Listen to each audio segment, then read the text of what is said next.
Jalen Duren is an absolute monster. He was underrated last season. I think he was an excellent offensive player, had a huge impact for the Pistons, and didn't necessarily get as much of the accolades and credit as was necessarily deserved last season. He's gotten better. There's just no way around it. He's gotten better. He's more impactful. He's good at so many things that facilitate allowing this to happen. And to me, Cade is critically important, but Duren is almost just as important. And I think that a lot of, more casual NBA fans wouldn't necessarily recognize that. What I love about Duren is a few things. One, he's definitely one of the best screeners in the league. He's so hard to get around, and he's so strong and powerful. So when he screens, it really affects the defender. And that defender, once you're on Cade's hip trying to get over a screen, now you're in big trouble. You're going to always have to bring a third defender involved to deal with the Cade and Duren pick and roll. And that's going to put you at a major disadvantage when you have a passer as good as Cade is in that situation. And then the other thing about Duren is that he just aggressively attacks the basket at all times. And you'll see it's crazy how Cade and Duren play together.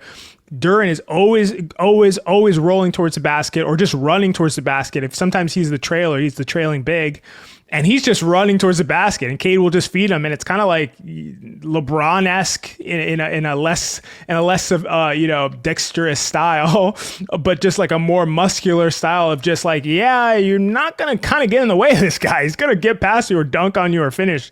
And he's always attacking the basket. Cade's always looking for him. And so they just have this flow where Duren is not only powerful, strong, big, can finish with either hand with dunks and layups and also hook shots at times, but he also has some nimbleness. He can dribble a little bit. He can weave in between traffic. He can avoid charges. He can get to the basket. He can do big-to-big passing, which we saw him do all last season, especially when I say big-to-big, I mean one big being Duren, the other big being Asar Thompson, which is funny to call him a big, but that's how they play.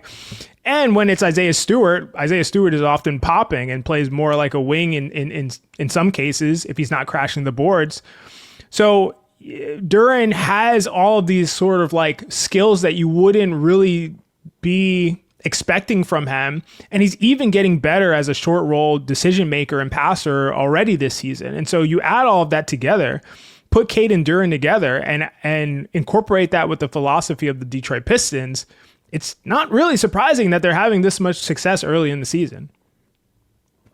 Not surprising at all. And you mentioned Duren and how he's just bulldozing to the rim. So he's up to 25 points per 75 possessions, same monster efficiency that he had last season, but he's doubled his free throw rate from last season, doubled it. And he's now shooting 86% from the line. Absolute monster.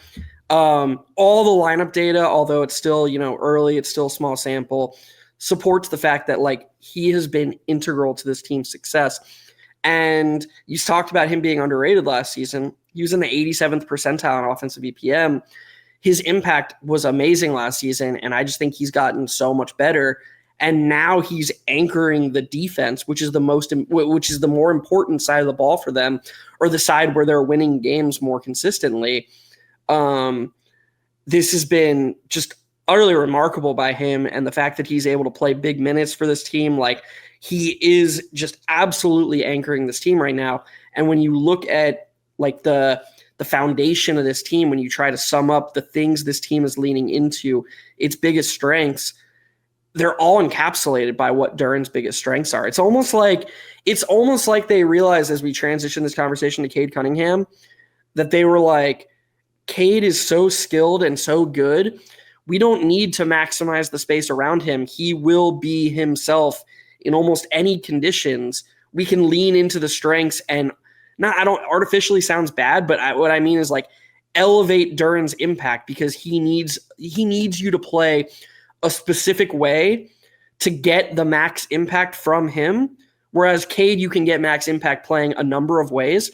Now all of a sudden you're maximizing your two most important players at the same time, and they're doing it in different ways, so there's no redundancy. They're like a very, very oddly synergistic duo.